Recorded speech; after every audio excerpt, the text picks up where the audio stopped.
Before I go to Bhai Khalap, just very quickly on that point, Bhai also raised that point. The reason why our youngsters want to be in public service or become government servants is because there is less work and more pay. Don't you think that's a very, very troubling trend? That's a you asked this to me or you Yes, asked yes, me? yes. Yeah, so as a faculty member, I believe that that's the kind of perception people have.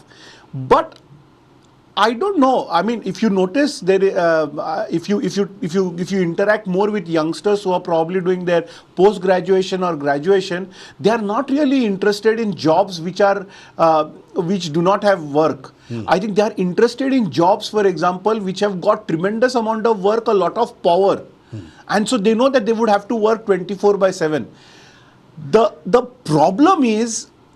problem is where some of the youngsters have come and told me and confided in me as a teacher that there are some places where they have to pay, and the amount is huge. What troubles me as a teacher is not even that. What troubles me as a finance teacher beyond that is this is an investment, which simply means that a young kid, formative mind, who is out there wanting to get into a job market, walks into a job market saying that there is an investment he's making and he wants a return on that investment. Yeah. Now that troubles me, because you are not just finishing the existing system. And that sets into motion a chain reaction Chain that is reaction, very difficult to control thereafter. Absolutely. Yeah. And for the full future is at stake. Yeah. I just want to intervene here for a minute.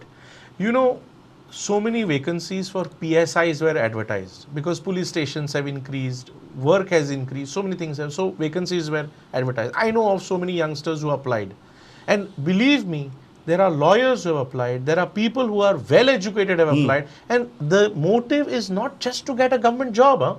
They are driven by performance, merit.